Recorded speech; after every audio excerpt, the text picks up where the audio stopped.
नमस्ते दोस्तों, स्वागत है आप लोगों का प्रश्नावली 6.2 में। क्लास 10th का मैथ हम लोग चला रहे हैं। तो इससे पहले जितने भी जो भी वीडियोस है ना, जितने भी प्रश्नावली था वो सारा करा चुके हैं, तो आप लोग जा करके देख सकते हैं। तो चलिए स्टार्ट करते हैं 6.2। चलिए दोस्तों सबसे पहले हम लोग क्वेश्चन नंबर 1 लिख लेते हैं। तो ये दोस्तों क्वेश्चन है, देखिए यहाँ पर जो क्वेश्चन बोल रहा है ना, सबसे पहले क्वेश्चन ध्यान से हम लोग पढ़ेंगे। आकृति 6.17, ये आकृति 6.17 का है। पहला और दूसरा में डी ई समांतर बी सी है, यानी कि डी ई जो है वो समांतर है बी सी के। ठीक है, डी ई समांतर बी सी है। और पहला आपको बताना है, पहला में ई सी और दूसरा में ए डी। ठीक है, ये चीज़ हमको बताना है। सबसे पहले ना दोस्तों, यहाँ पर जो ये कंडीशन दे रखा है ना कि डी ई समांतर बी सी, ये कब होता है दोस्तों, इसके बारे में हमको थोड़ा सा जानकारी लेना पड़ेगा। देखिए, अगर कोई भी त्रिभुज में डी ई समांतर बी सी है तो इसका मतलब क्या होता है। चलिए इसके लिए हम समझेंगे थेल्स प्रमेय।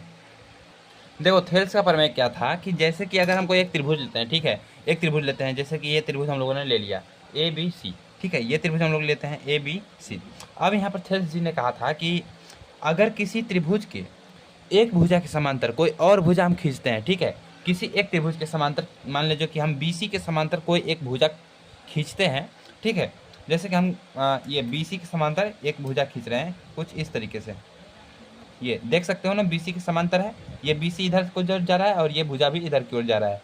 ठीक है, अगर हम इस तरीके से खींचते हैं तो यहाँ पर बीसी किसी एक भुजा के समांतर अगर हम कोई भुजा खींचते हैं तो वह अन्य दो भुजाओं को बराबर भागों में समद्विभाजित करता है। ठीक है, यहाँ पर की प्रतिच्छेद करता है। तो यहाँ पर देख सकते हैं कि अगर हम बीसी के समांतर एक भुजा खींचे हैं तो अन्य भुजा यानी कि ये और ये इसको क्या कर रहा है, बराबर भागों में डिवाइड कर रहा है ना। यही चीज़ थेल्स प्रमेय था। जैसे कि इसका नाम हम दे देते हैं डी और ई। ठीक है, तो अगर हम बीसी के समांतर एक भुजा खींचते हैं तो अन्य दो भुजाओं को प्रतिच्छेद करती है। ठीक है, इतना समझ में आया? समझ में आया ना, एक ही अनुपात में देखो विभाजित हो गई, यही चीज़ होता है। और इसको हम लोग लिखते कैसे हैं, तो थेल्स प्रमेय को हम सिंपली इस तरीके से लिखते हैं कि थेल्स प्रमेय को हम लोग इस तरीके से लिखते हैं कि जैसे कि यहाँ पर ए डी ए है ना, यहाँ पर देखो एक ही, जब बी सी के समांतर हम लोगों ने ये रेखा खींचा तो ये दो भुजाओं, अन्य दो भुजाओं को समान अनुपात में विभाजित कर दिया। ठीक है, तो इस तरीके से हम लोग लिखेंगे ए डी बटे डी बी, ए डी बटे डी बी बराबर ए ई बटे ई सी, ए ई बटे ई सी। ठीक है, तो ये होता है ए डी बटे डी बी बराबर ए ई बटे ई सी। तो बस यही चीज़ हमारा थेल्स का प्रमेय होता है। ठीक है, अगर कोई भुजा के समांतर कोई भुजा दे रखा है तो ये चीज़ होता है थेल्स का प्रमेय। चलिए अब सवाल लगाते हैं। और एक चीज़, अगर आपको ये चीज़ दे दिया जाए, ये चीज़, तो आप समझ जाएंगे ना कि अगर ए डी बटे डी बी दे रखा है, ए डी बटे डी बी और ए ई बटे ई सी, तो आप समझ जाएंगे कि डी ई समांतर बी सी है। ठीक है, डी ई समांतर बी सी है। ठीक है, तभी होगा ना, समझ रहे हैं ना आप लोग? ठीक है, इतना समझ जाएंगे, मतलब थेल्स प्रमेय का विलोम होता है। तो पहला क्वेश्चन हम लोग यहाँ पर लिखेंगे, पहला का हल सॉल्यूशन लिखते हैं। ठीक है, सॉल्यूशन यहाँ पर देखिए, पहला जो दिया है हम लोग लिखेंगे थेल्स प्रमेय से। थेल्स प्रमेय से क्या दिया है, थेल्स प्रमेय से दे रखा है कि डी ई समांतर बी सी है, दिया है डी ई समांतर बी सी। जब ये चीज़ दे रखा है तो हम लोग यहाँ पर सिंपली थेल्स प्रमेय लगाएंगे। सॉरी, मैंने यहाँ पर थेल्स प्रमेय लिख दिया है, आप लोग थेल्स प्रमेय यहाँ से ना लिख करके यहाँ पर लिखना। ठीक है, डी ई समांतर बी सी, तो आप लोग यहाँ पर लिख देना थेल्स प्रमेय से। तो आप लोग यहाँ पर अभी भी मत लिखना थेल्स प्रमेय को, मैं बता रहा हूँ। डी ई समांतर बी ई दे रखा है, बी सी दे रखा है। ठीक है, डी ई समांतर बी सी, तो आप लोग सिंपली क्या करेंगे, डी ई समांतर बी सी है तो ए डी बटे डी बी और ए ई बटे ई सी। ठीक है, लिख सकते हैं हम लोग थेल्स प्रमेय से। अब हम लोग यहाँ पर लिख देंगे, ये थेल्स प्रमेय आप लोग थोड़ा इधर लिखिएगा चाहे इधर लिखिएगा। ठीक है, थेल्स प्रमेय से ए डी बटे डी बी, क्यों, क्योंकि डी ई समांतर बी सी है, डी ई समांतर बी सी है, और जब किसी एक भुजा का समांतर होता है तो अन्य दो भुजाओं को समान अनुपात में विभाजित करता है। तो ए डी बटे डी बी और ए ई बटे ई सी, तो ए डी बटे डी बी बराबर ए ई बटे ई सी। ठीक है ना, यहाँ पर इतना समझ में आया आप लोगों को? आई होप समझ में आया होगा। तो यहाँ पर देख सकते हैं कि हमारा जो ए डी है, ए डी का मान कितना दे रखा है, 1.5 दे रखा है। तो हम लोग यहाँ पर सिंपली लिख देंगे 1.5। और डी बी का क्या दे रखा है, 3 सेंटीमीटर दे रखा है, तो 3 बराबर ए ई का क्या दे रखा है, ए ई का 1 दे रखा है ना, बराबर ई सी का क्या दे रखा है, देखो ई सी का ई सी नहीं कुछ दे रखा है ना, और हमको ज्ञात कर क्या करना है, ई सी ही तो ज्ञात करना है ना। तो सिंपली हम लोग क्या करेंगे, अब यहाँ पर देख सको इतना जब हम लोग पहुँच गए तो ई सी को हम लोग यहाँ पर गुणा कर देंगे और 3 को यहाँ पर गुणा कर देंगे। ओके, तो ई सी हो जाएगा 1.5 गुणे ई सी, तो 1.5 ई सी बराबर 3। अब ई सी बराबर 3/1.5।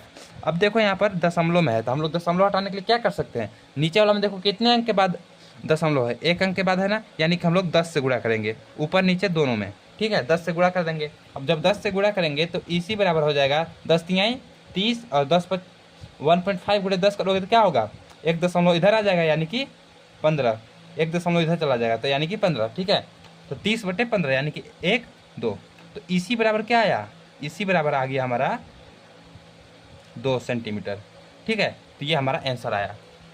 तो पहला में जो पूछा था कि ई सी का मान क्या है, तो ई सी का मान है हमारा 2 सेंटीमीटर, 2 सेंटीमीटर। अब ये देखो इसमें भी सेम चीज़ बोला गया है कि यहाँ पर जो है डी ई समांतर बी सी है, डी ई समांतर बी सी। तो यहाँ पर जब डी ई समांतर बी सी है तो हम लोग सिंपली लिखेंगे, यहाँ पर दिया है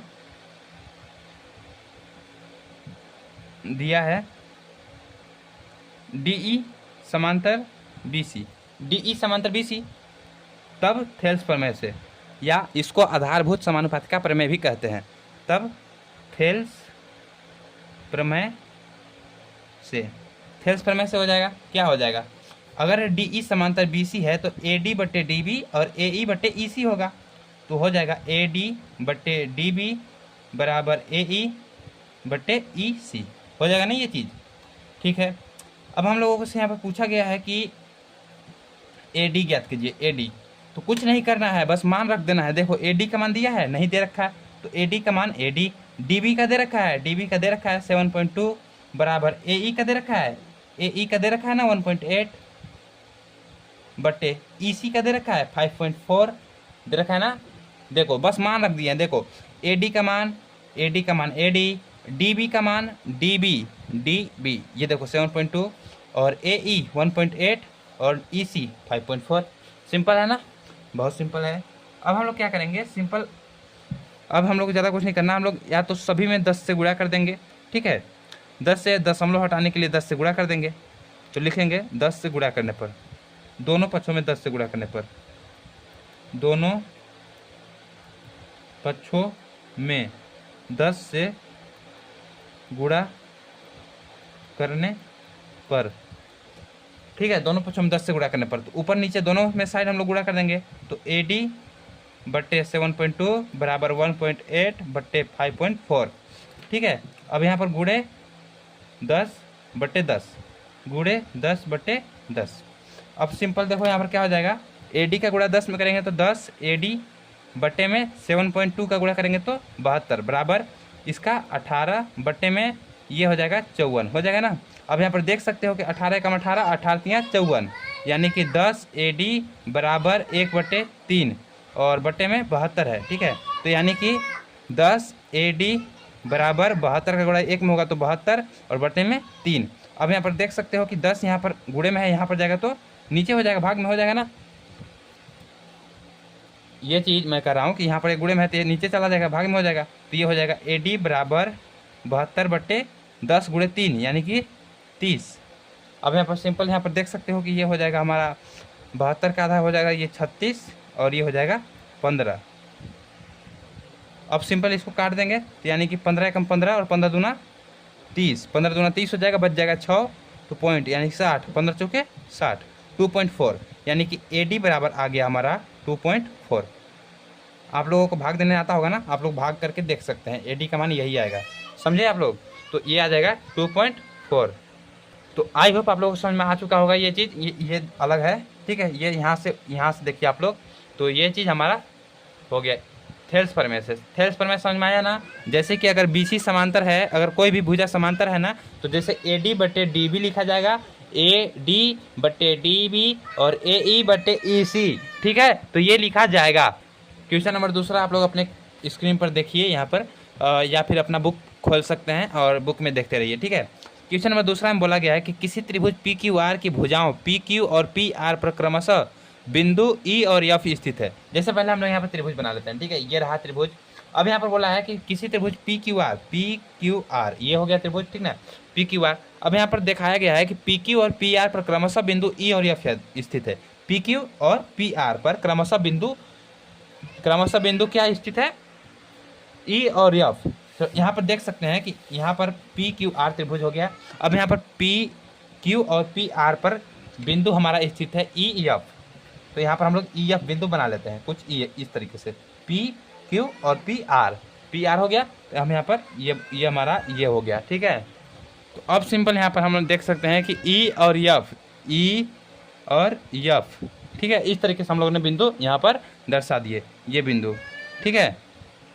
तो ये चीज़ यहाँ पर हो गया। अब आप आगे क्वेश्चन में पढ़ते हैं क्या बोला है। स्थित है निम्नलिखित में से प्रत्येक स्थिति के लिए बताइए कि क्या ई एफ समांतर क्यू आर है।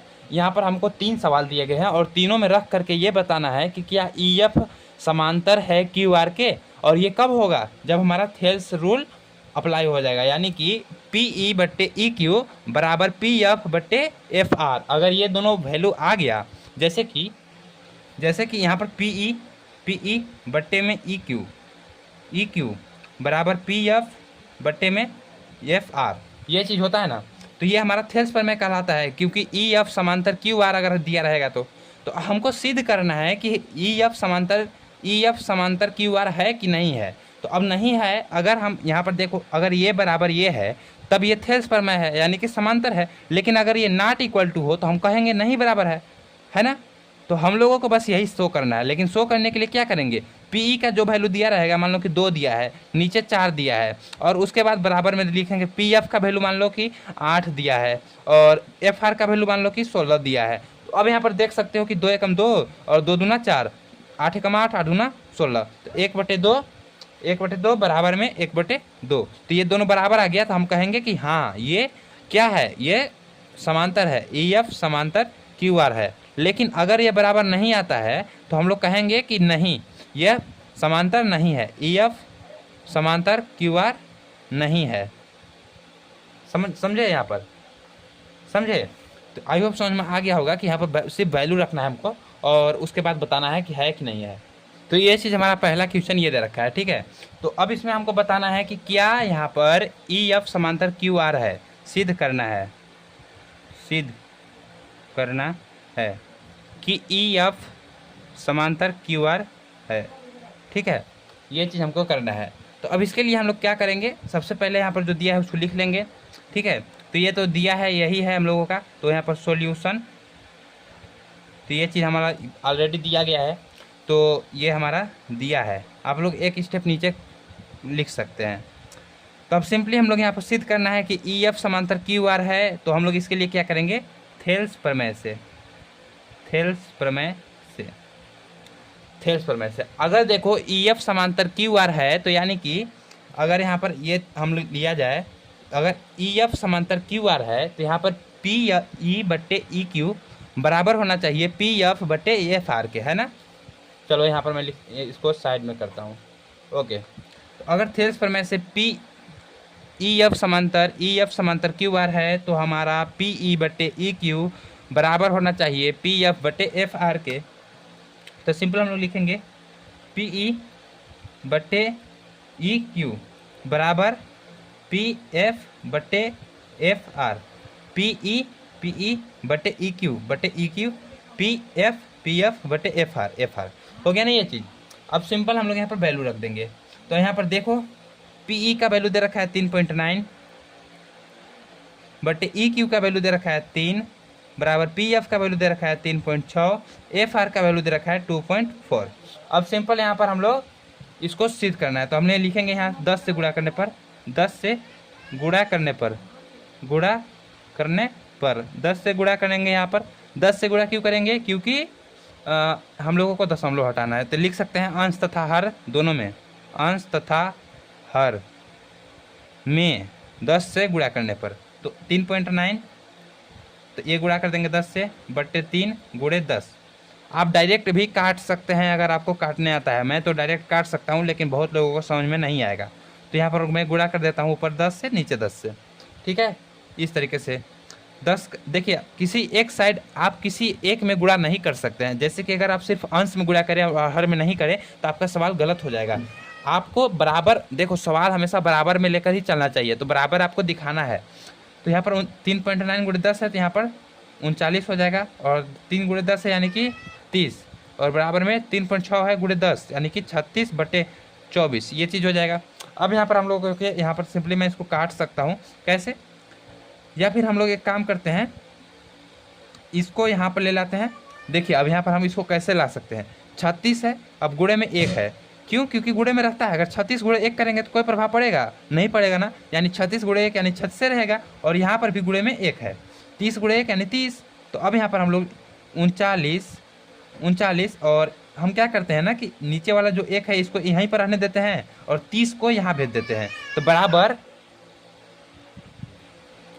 बराबर 36 गुणे 1 और 30 है ना, तो 30 को यहाँ से यहाँ पर ऊपर ले लाएंगे, तो 30 गुणे में 30 हो गया ना ये, और बट्टे में 24 है तो 24। अब हम लोग क्या करते हैं, इस वाले जो 36 है, 36 को यहाँ से उठा करके यहाँ ला देते हैं। डायरेक्ट करने की कोई ज़रूरत नहीं थी, बस हम लोग इसको यहाँ से यहाँ कर रहे थे, लेकिन आप लोगों को हो सकता है समझ में ना आए, इसीलिए मैं ऐसा कर रहा हूँ। तो 39 और बट्टे में 36 को नीचे जब लाएंगे तो 36 को 36 हो जाएगा, ठीक है। बराबर में हो जाएगा यहाँ पर हमारा देखो 30 हो जाएगा, और बटे में हो जाएगा 24, ठीक है। तो ये चीज़ हमारा रहेगा।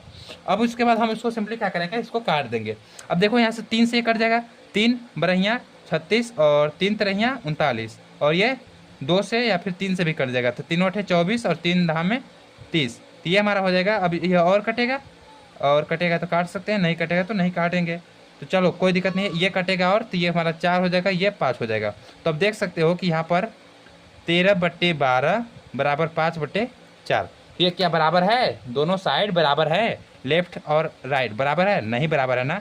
और जब बराबर नहीं है तो हम लोग क्या करेंगे, ये करेंगे कि ये क्या है, EF समांतर QR नहीं है, अतः EF समांतर QR नहीं है। तो ये हमारा सवाल का उत्तर हुआ, ठीक है। आई होप आप लोगों को ये चीज़ समझ में आया होगा। तो चलिए अब नेक्स्ट क्वेश्चन देखते हैं। बस आप लोगों को ये थेल्स पर में लगा देना है, और अगर ये और ये दोनों बराबर आते हैं, ये साइड और ये साइड दोनों बराबर आ जाएंगे, हम लोग कहेंगे कि EF समांतर QR है। नेक्स्ट क्वेश्चन देखते हैं। तो अब हमको सिद्ध करना है कि EF समांतर QR है कि नहीं। दूसरा क्वेश्चन है PE बराबर, देखो PE बराबर 4 सेंटीमीटर। तो जो पहले अगर हमको ये चीज़ सिद्ध करना है ना, तो हम लोग लिखेंगे थेल्स पर में से, ठीक है।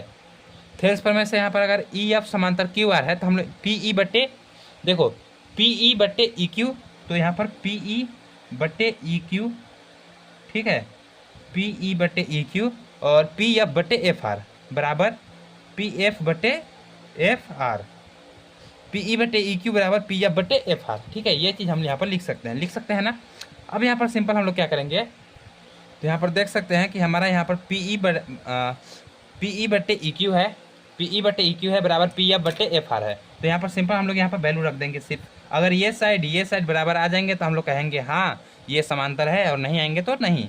तो PE कितना दे रखा है, 4 दे रखा है ना, तो 4 बटे EQ या QE एक ही बात होता है, बस देखो आपको भुलवाने के लिए इधर उधर किया है। EQ या QE एक ही बात है, यानी कि 4.5 बराबर PF 8 दे रखा है बराबर FR यहाँ पर 9 दे रखा है। अब देखो जी यहाँ पर क्या करना है, अब यहाँ पर हम लोग क्या करेंगे ना, 4.5, ये जो 4.5 लिखा है ना, इसको यहाँ पर ले लाएंगे और इसको यहाँ पर ले लाएंगे। तो चलो अभी मैं आपको दिखाया था ना कैसे आता है, तो ये 4 बटे यहाँ पर 8 कर देते हैं, ठीक है, क्योंकि ये वाला 8 यहाँ पर आएगा बराबर 4.5 बटे में 9। ये चीज़ समझ में आया ना, ओके। अब यहाँ पर देख सकते हो कि 4 एकम 4 होता है, 4 दूनी 8 होता है, और 4.5 दूना 9 होता है। 4.5 अगर मानो 4.5 रुपया और 4.5 रुपया जोड़ोगे कितना होगा, 9 होगा ना, तो 4.5 दूना 9 होता है। 4.5 एकम 4.5 और 4.5 दूना 9, यानी कि 1/2 बराबर 1/2, यानी कि ये दोनों पक्ष बराबर आ गए। तो हम क्या कहेंगे, अगर दोनों पक्ष बराबर है तो हम कहेंगे हाँ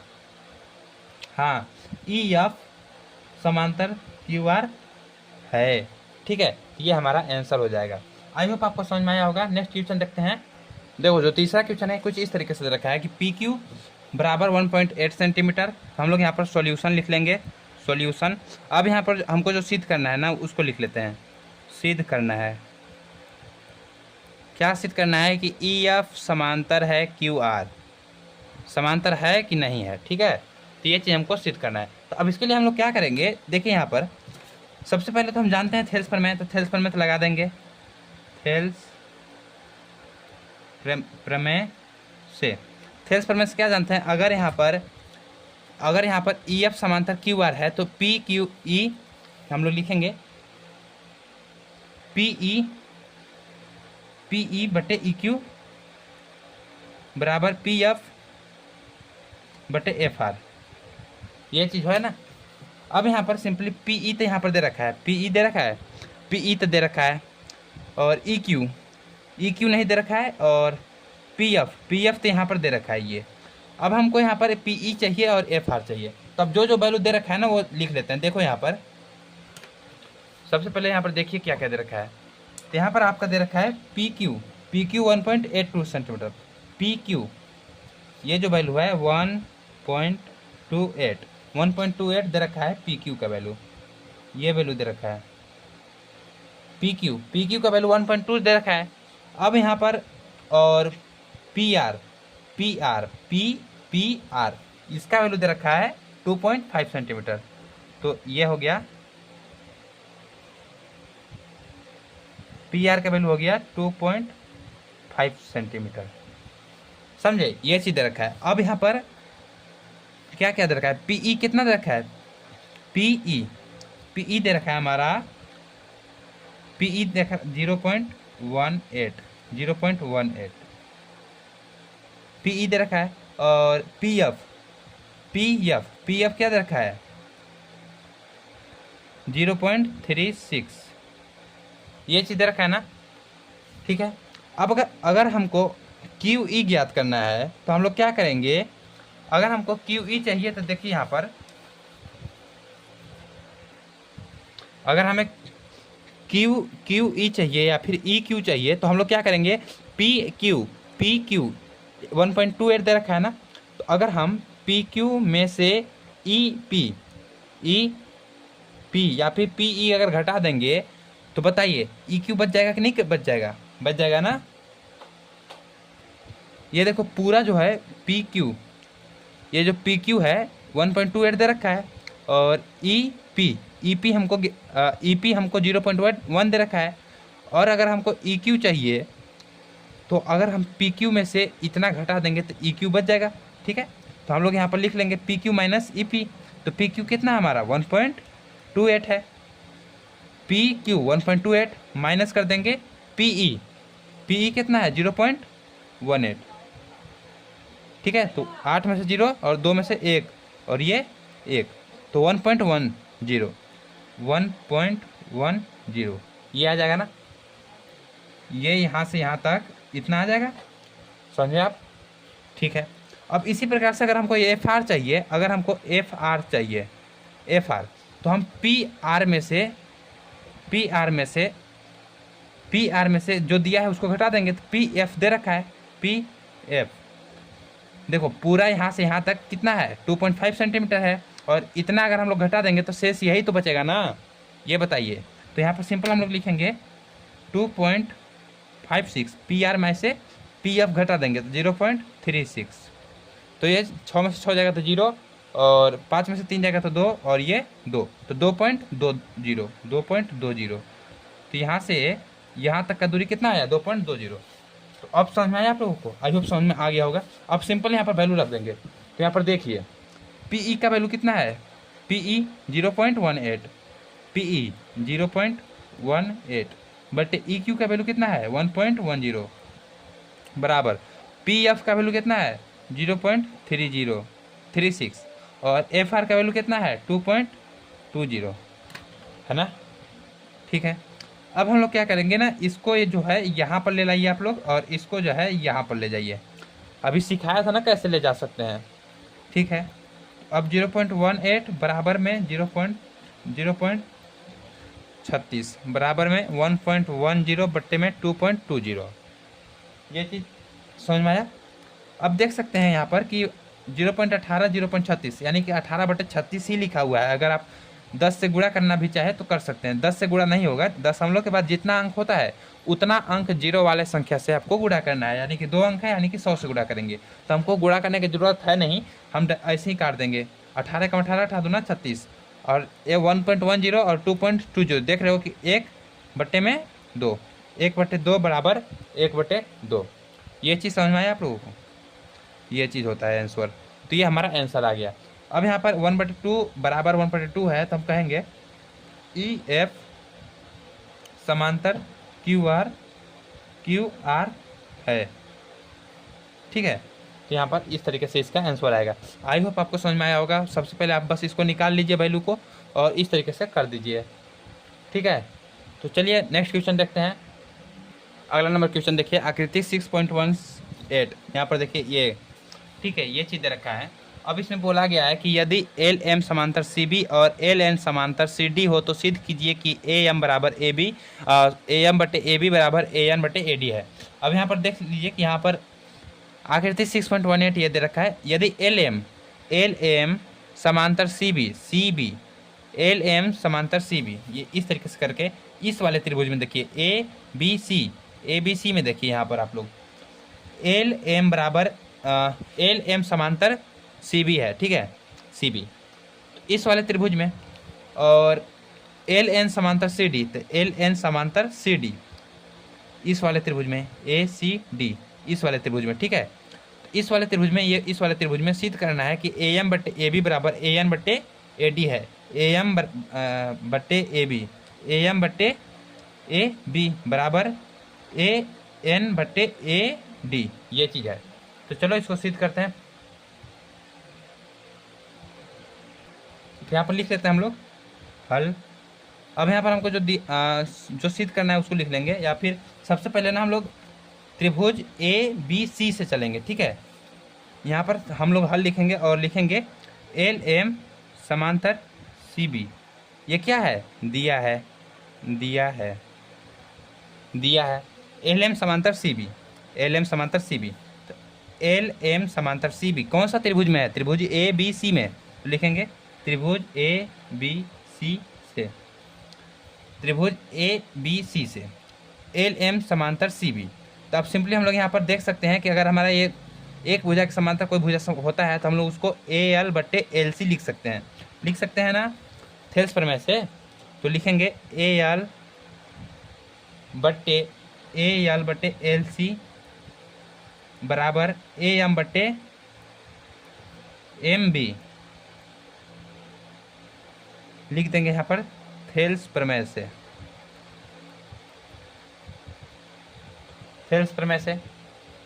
अब सिंपली यहाँ पर देख सकते हैं कि AL/LC बराबर AM/MB, ये हो गया हमारा पहला समीकरण। इसको मान लेते हैं समीकरण नंबर 1।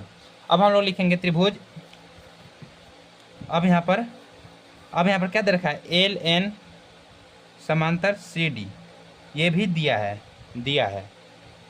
ठीक है, ये चीज़ दे रखा है। तो LN समांतर CD, तो LN समांतर CD ये और ये समांतर है। तो ADC, त्रिभुज ADC से, त्रिभुज ADC से क्या हो जाएगा, AN/AD है ना, AN/AD या फिर AL/LC। ठीक है, तो लिखेंगे यहाँ पर AL/LC बराबर AN/ND, ये चीज़ हो गया ना।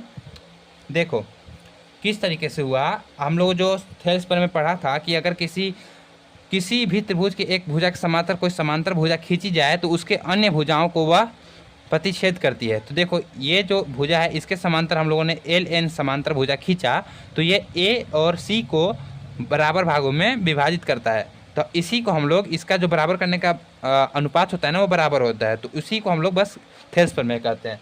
तो यही चीज़ का अप्लाई करके हम लोगों ने AL/LC किया, उसके बाद AN/ND किया, तो ये हमारा हो गया। तो इसको समीकरण नंबर 2 मान लेंगे। अब हम लोग लिखेंगे समीकरण 1 तथा 2 से, लिखेंगे समीकरण 1 तथा 2 से, समीकरण 1 तथा दो से, समीकरण 1 तथा 2 से क्या हो जाएगा, देखो यहाँ पर देख सकते हैं कि ए एल बटे एल सी और ए एल बटे एल सी, यानी कि ए एल की जगह पर इस वाले को लिख सकते हैं ना, तो ए एल के जगह पर ए एल बटे एल सी की जगह पर इस वाले को लिख देते हैं। तो यहाँ पर लिखेंगे ए एल बटे एल सी बराबर ए एम बटे एम बी, और इसके जगह पर ये वाला लिख दिया और ये हो जाएगा ए एन बटे एन डी। ठीक है, ये चीज़ हो गया। अब यहाँ पर देख सकते हैं कि हमको प्रूफ क्या करना है, प्रूफ हमको करना है ए एम बटे ए बी बराबर ए एन बटे एन डी, ए एन बटे ए डी। ठीक है, हम लोग क्या करते हैं ना, इसको उल्टा कर देते हैं, पलट देते हैं इसको, ये दोनों को पलट देते हैं। तो लिखेंगे पलटने पर,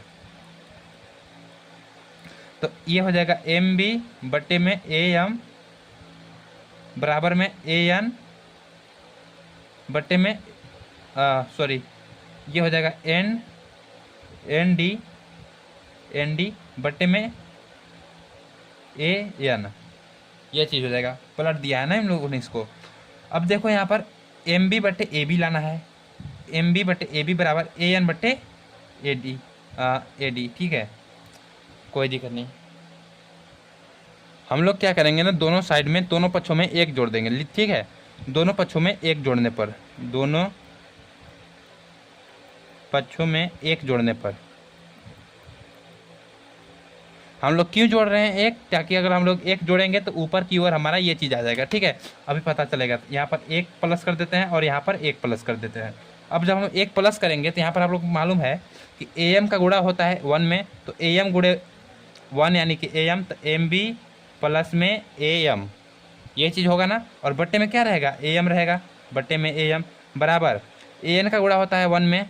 ठीक है, ए एन का गुणा 1 में, तो N D plus A N बराबर में हो जाएगा ए बटे में ए एन। ठीक है, ये चीज़ हो गया।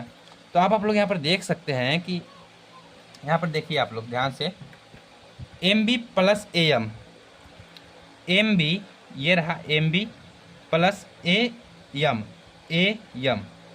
ये क्या है, ये कुल यहाँ से यहाँ तक क्या है, ए बी है ना। टोटल देखिए M B plus M B plus A M, ये क्या है, टोटल यहाँ से यहाँ तक ए बी, तो इसको लिख देंगे ए बी। ठीक है, बट्टे में ए एम है तो ए एम बराबर N D plus A N D यहाँ से यहाँ तक प्लस ए एन यहाँ से यहाँ तक। अब ये कुल यहाँ से यहाँ तक, ये दोनों को बताइए क्या है, ए डी है ना, तो एन डी की जगह पर ए डी, ये दोनों को जोड़ दिया है हम लोगों ने, तो ए डी बट्टे में ए एन। ठीक है, अब हमको सीधे क्या करना था, ए एम बट्टे ए बी बराबर ए एन बट्टे ए डी। हमारा आया, ये चीज़ आया नहीं आया ना, हम लोग इसको एक बार और पलट देंगे। ठीक है, एक बार और पलट देंगे तो ए एम बट्टे में ए बी बराबर ए एन बट्टे में ए डी। तो ये हमारा प्रूफ हो गया। प्रूफ लिख देंगे आप लोग यहाँ पर, चाहे तो पलटने पर लिख सकते हैं। तो यही हमको सिद्ध करना था, ए एम बटे ए बी बराबर ए एन बटे ए डी। तो ये हमारा सिद्ध हो गया। समझ में आया कैसे हुआ ना, शुरू से देख लीजिए। पहले हम लोग एक त्रिभुज लेंगे, उसके बाद दूसरा का त्रिभुज लेंगे, फिर तीसरा वाला, फिर चौथा वाला, फिर इस तरीके से हम लोग कर देंगे। तो अब देखते हैं नेक्स्ट क्वेश्चन। देखो ये क्वेश्चन दे रखा है कि आकृति 6.19 में DE समांतर AC, DE समांतर है AC के। ठीक है, DE समांतर AC और DF समांतर AE, DF समांतर AE। सिद्ध कीजिए कि BF बटे FE बराबर BE बटे EC है। कोई दिक्कत नहीं है, चलिए हम लोग यहाँ पर सिद्ध करते हैं। हम लोग लिखते हैं सॉल्यूशन। अब यहाँ पर जो दे रखा है उसी को दे रखते हैं। सबसे पहले दे रखा है DE समांतर AC, दे रखा है DE, दिया है DE समांतर AC। अब DE समांतर AC दे रखा है तो हम लोग डायरेक्ट थेल्स प्रमेय लगा सकते हैं ना, थेल्स प्रमेय, थेल्स प्रमेय से। तो अब यहाँ पर देख सकते हो DE समांतर AC, तो DE समांतर AC, DE समांतर AC, ये चीज़। तो यानी कि त्रिभुज कौन सा लेंगे, ये वाला त्रिभुज लेंगे, ये वाला त्रिभुज लेंगे ना। इस तरीके से देखिए, ये दे रखा है DE समांतर AC, इस तरीके से लेते हैं हम लोग इसको।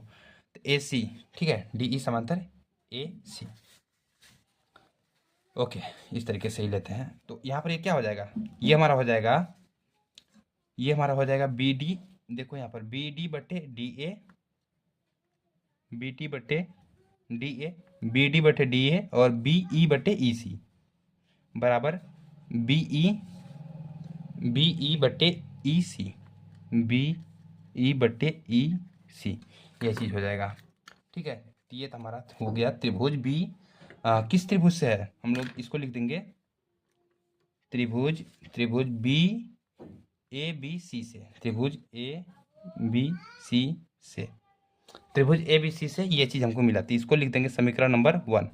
अब उसके बाद हम लिखेंगे त्रिभुज कौन सा, उसके बाद क्या दे रखा है, उसके बाद दिया है क्या दिया है, डी एफ समांतर ए ई, डी एफ समांतर ए ई, डी एफ समांतर ए ई दे रखा है, डी एफ समांतर ए ई, यानी त्रिभुज कौन सा लगाएंगे, ये वाला त्रिभुज डी एफ समांतर ए ई, ये वाला, ठीक है, ए वाला। तो ये क्या हो जाएगा, बी एफ बटे एफ ई हो जाएगा ना,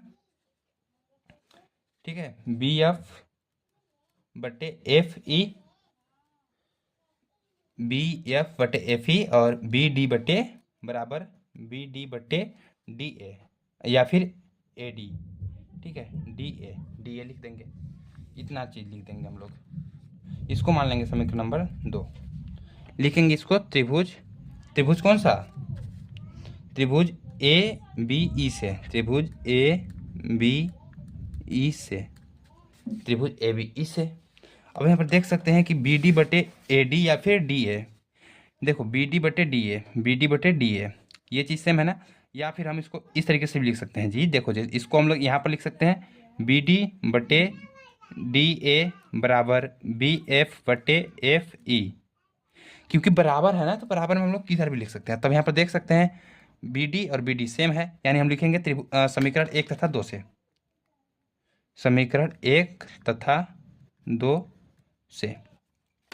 अब जब बी डी बटे डी ए बराबर बी ई बटे ई सी है, तो बराबर में क्या लिख देंगे, बी डी बटे डी ए बराबर में इसके जगह पर ये वाला लिख दिए, तो ये हमारा बी एफ बटे एफ ई, हमको सिद्ध क्या करना था,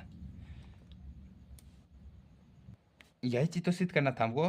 देखो बी एफ बटे एफ ई बराबर बी ई बटे ई सी बराबर बी ई बटे ई सी, या हम इसको करके लिख सकते हैं बी एफ बटे एफ ई बराबर बी ई बटे ई सी। तो ये चीज़ हमारा प्रूफ हो गया, समझ में आया, तो ये हमारा प्रूफ्ड आंसर। तो इस तरीके से हमारा ये आंसर आया, आई होप समझ में आया होगा।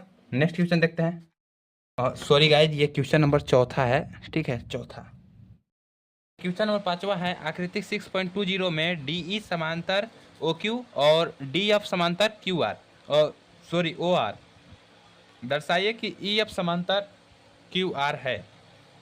क्वेश्चन बहुत सिंपल है, चित्र यहाँ पर देखिए आप लोग, देखिए यहाँ से ध्यान से, ये आकृति है, यहाँ पर दिया है कि डी ई समांतर ओ क्यू, यानी कि डी ई, ये रहा डी, ठीक है, ये डी है, डी ई ये डी ई समांतर ओ क्यू, यानी कि ये, ठीक है, और यहाँ पर दे रखा है कि डी एफ समांतर ओ आर, डी एफ, ये रहा डी एफ और ये रहा ओ आर, समझ में आया, ये रहा ओ आर, ये इसके समांतर और ये इसके समांतर है। अब पूछा गया है कि ई एफ समांतर है क्यू आर के, ठीक है। चलिए जो जो दिया है ना उसको लिख लेते हैं और उसको हल करते हैं।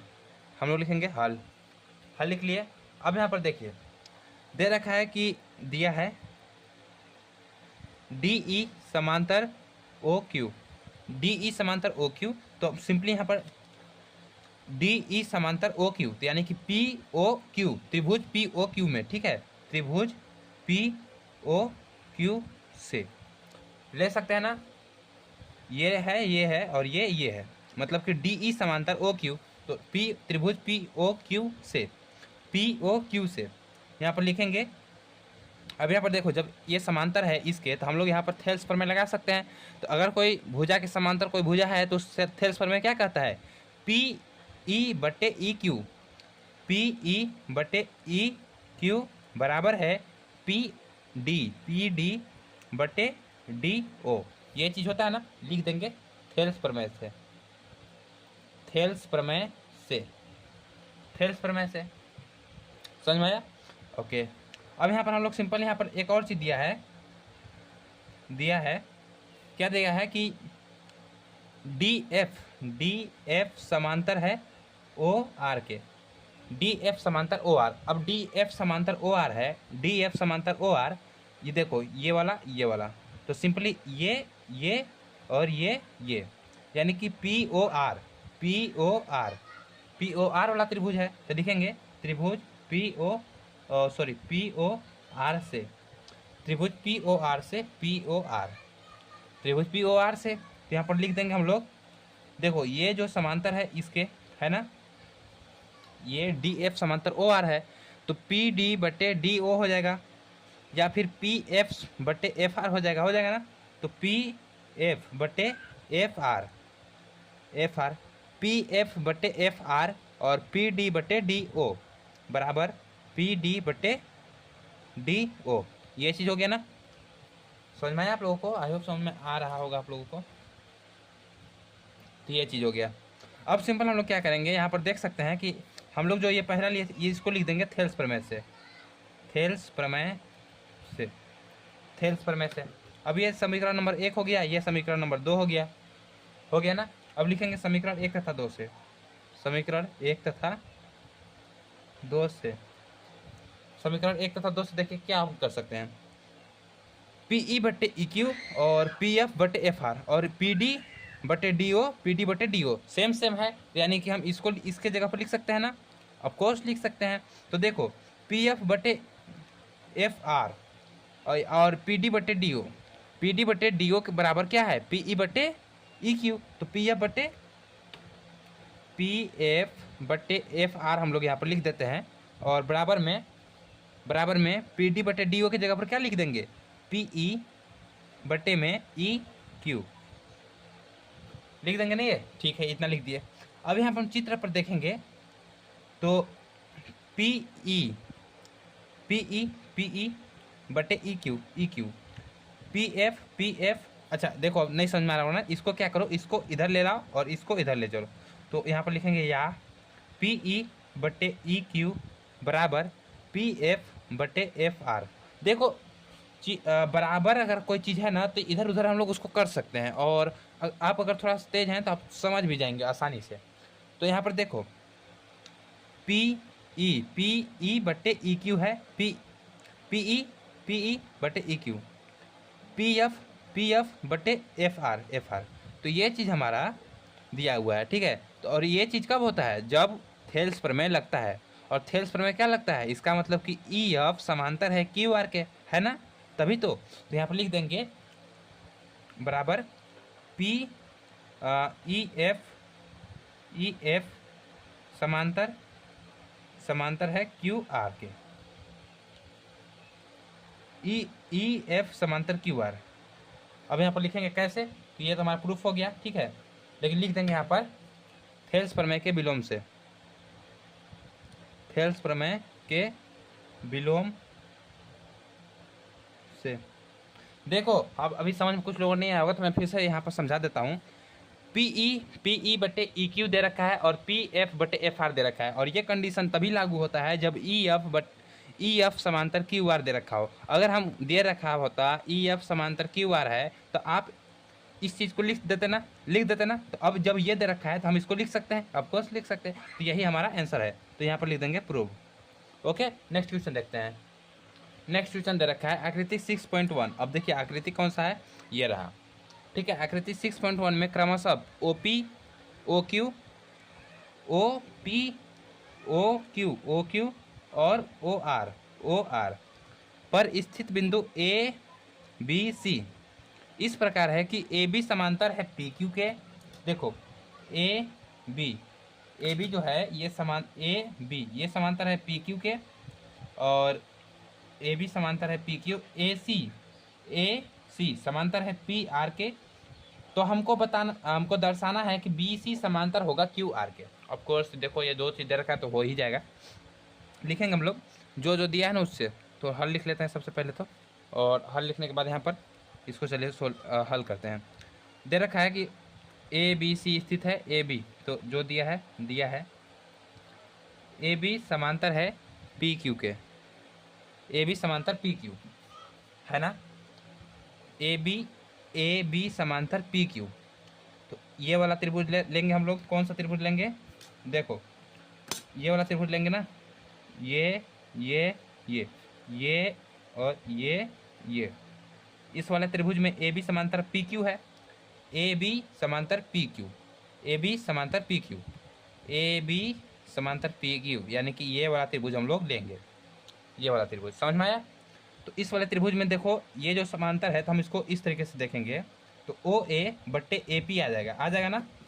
समांतर है तो थेल्स पर में लगाएंगे ना हम लोग। तो यहाँ पर लिखेंगे ओ ए बट्टे ए पी, ओ ए बट्टे ए पी बराबर में ओ बी बट्टे बी क्यू लिख देंगे यहाँ पर थेल्स प्रमेय से। थेल्स प्रमेय से ठीक है। अब यहाँ पर ओ ए बटे ए पी बराबर ओ बी बटे बी क्यू हो गया, तो इसको समीकरण नंबर 1 मान लेंगे। अब हम लोग लिखेंगे यहाँ पर त्रिभुज भी लिख देते हैं। एक काम करते हैं, यहाँ पर लिखते हैं त्रिभुज ओ पी क्यू से, त्रिभुज पी क्यू ओ या फिर ओ पी क्यू से, ठीक है, त्रिभुज ओ पी क्यू से। अब यहाँ पर लिखते हैं, फिर से दिया है क्या दे रखा है, ए सी समांतर है पी आर के। तो हम यहाँ पर लिख देंगे त्रिभुज ए सी समांतर पी आर। तो देखो यहाँ पर ए सी समांतर पी आर, यानी कि यहाँ से यहाँ तक और पी आर यहाँ से यहाँ तक, यानी कि ये वाला त्रिभुज, ये वाला समझ में, ये कौन सा हम लोग त्रिभुज लेंगे? O P R. तो लिख देंगे यहाँ पर त्रिभुज पी ओ है ना, ये पी ओ आर से, पी ओ आर लिख देंगे, ओ पी ओ आर जो लिखना है पी ओ आर से। त्रिभुज पी ओ आर से क्या हो जाएगा? अगर देखो यहाँ पर ए सी समांतर पी आर है, ए सी समांतर पी आर, इस तरीके से देखो ए सी समांतर पी आर, तो यहाँ पर क्या लिखेंगे? ओ सी बट्टे सी आर बट्टे ओ ए बट्टे ए पी ये चीज़ लिख सकते हैं ना। कैसे लिखेंगे? थेल्स प्रमेय से,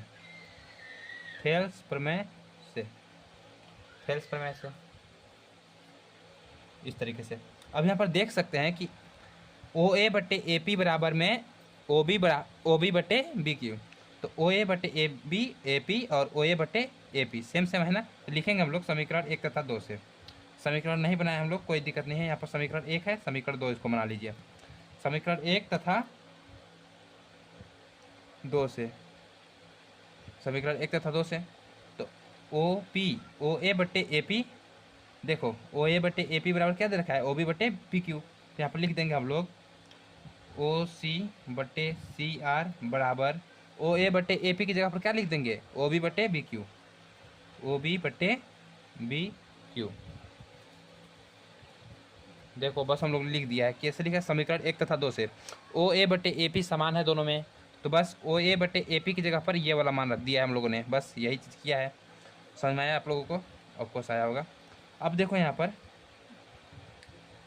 क्या देखा है? ओ बी बट्टे बी क्यू, ओ बी बट्टे बी क्यू, ओ बी बट्टे बी क्यू, ओ सी बट्टे सी आर, देखो ओ बी बट्टे बी क्यू बराबर ओ सी बट्टे सी आर, ये चीज़ हमारा दे रखा है। अब देखो ओ बी बट्टे बी क्यू, ओ सी बट्टे क्यू आर, ऐसा तभी होता है जब ये भुजा समांतर हो इसका, थेल्स प्रमेय से। तो यहाँ पर लिखेंगे अतः बी सी समांतर क्यू आर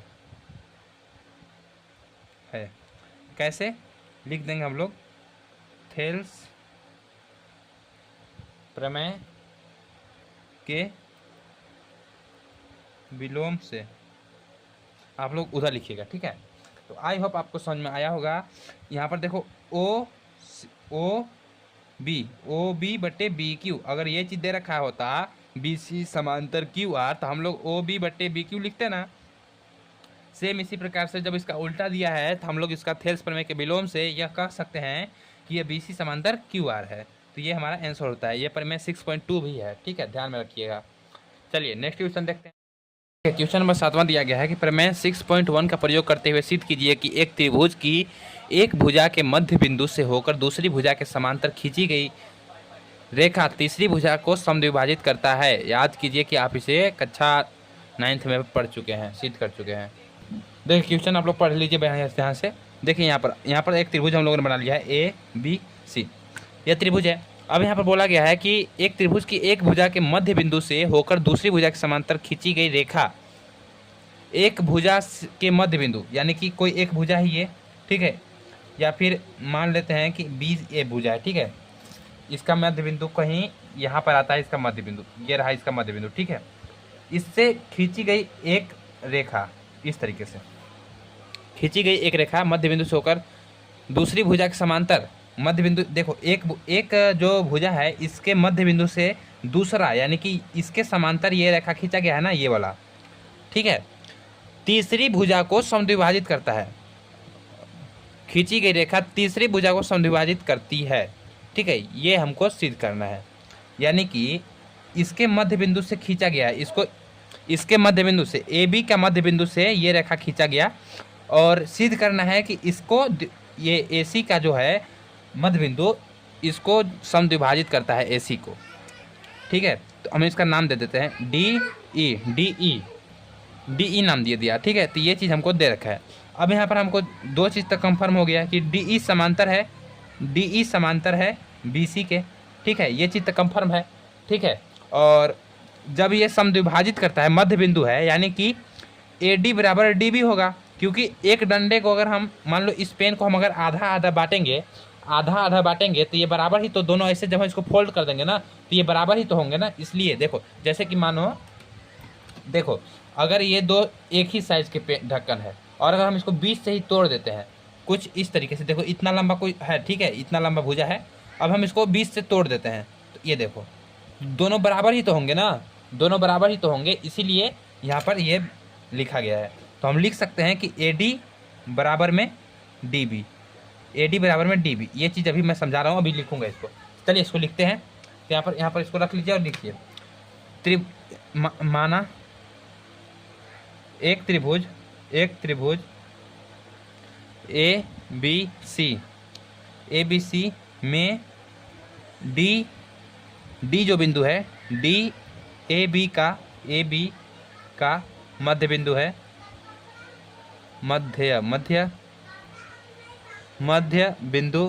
मध्य बिंदु है, और डी ई समांतर है बी सी के, डी ई समांतर है बी सी के, ठीक है, डी ई समांतर बी सी।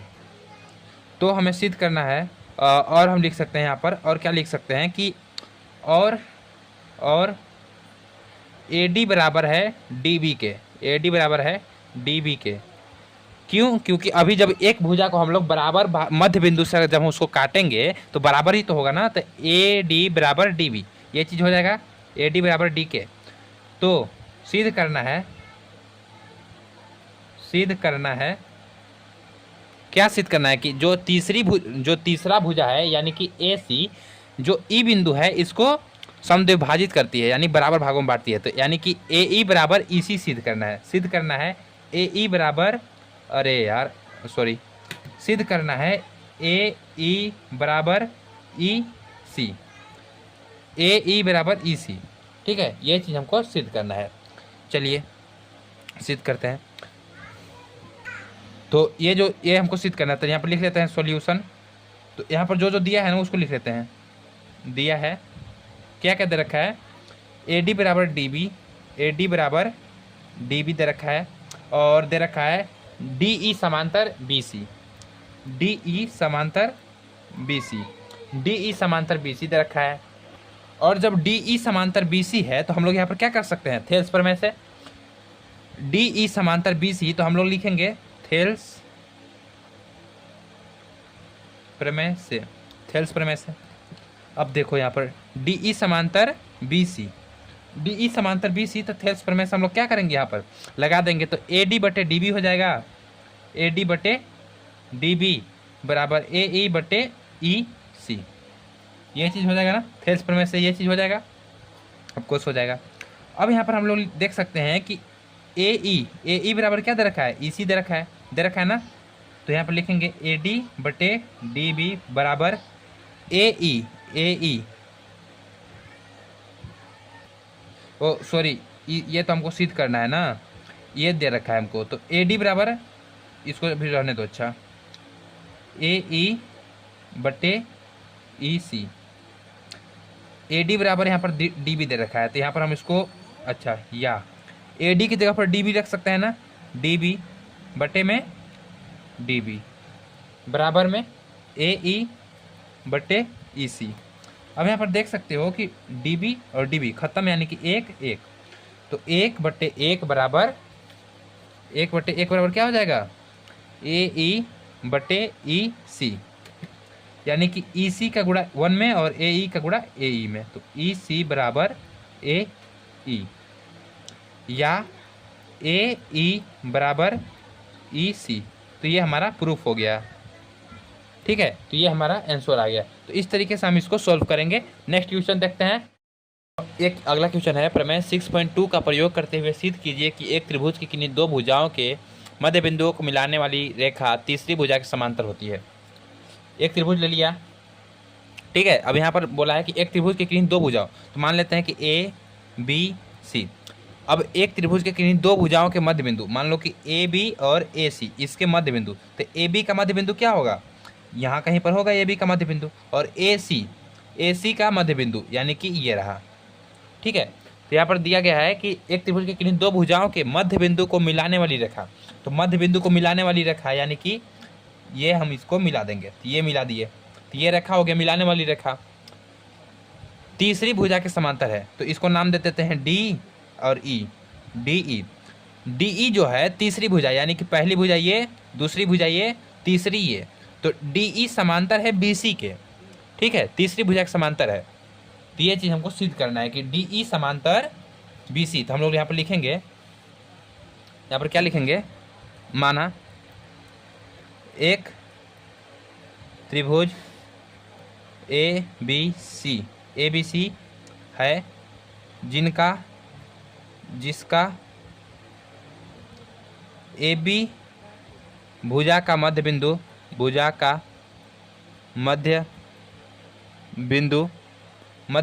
डी है तथा ए सी का मध्य बिंदु क्या है, ई है, ठीक है, ई है। और अब देखो, अगर यहाँ पर ए बी का मध्य बिंदु डी है, यानी कि इसको दो बराबर भागों में, ए बी को दो बराबर भागों में विभाजित करता है डी बिंदु, तो ए डी बराबर डी बी होगा कि नहीं होगा। मैंने बताया था ना, जैसे कि मानो अगर हमारे पास ये, मानो कि ये पूरा है, ठीक है, ये रेखा जो है, ये देखो, ये छोटा छोटा कोई लकड़ी मान लो, थोड़ा सा रेखा मान लो, ठीक है, इतना बड़ा है। अब ये एक भुजा मान लो इसको, ठीक है, ये भुजा है। अब इसका मध्य बिंदु ये है, ठीक है, ये चीज़ है, इसका मध्य बिंदु ये है। तो अब अगर हम इसको दोनों को अलग अलग करें तो ये दोनों बराबर आएगा कि नहीं, ये इसको मत ध्यान देखो, ये सोचो कि बराबर है, तो ये दोनों जब बराबर है तो हम लिख सकते हैं कि ए डी बराबर डी बी है ना। इसी प्रकार से ए ई बटे ई सी ए ई बराबर में ई सी हो जाएगा ना। कैसे होगा, क्योंकि ये मध्य बिंदु है। यहाँ पर लिखेंगे और ए डी बराबर है डी बी के,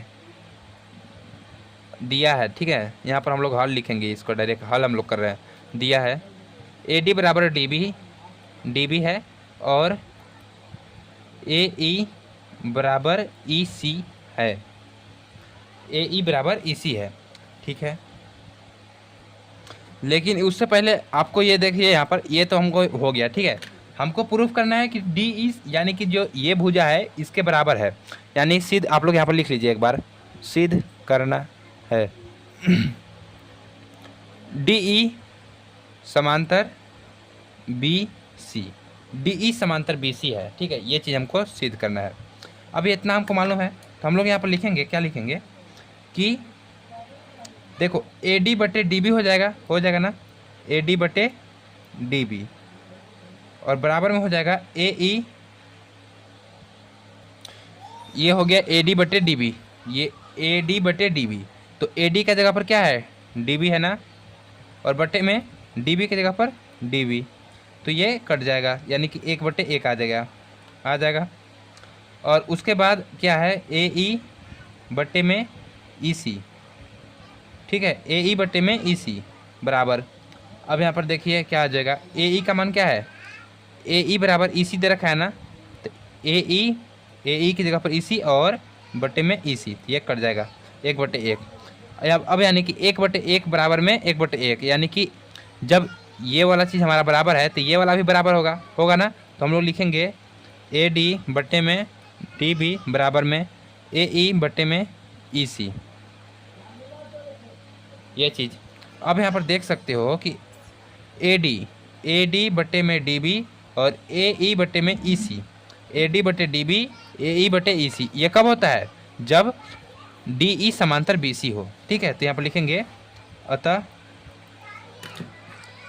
अतः डी ई समांतर बी सी है, लिख देंगे प्रमेय 6.2 से या फिर थेल्स प्रमेय के विलोम से, ठीक है। तो ये चीज़ हमारा प्रूफ हुआ। तो आई होप आपको समझ में आया होगा ये चीज़।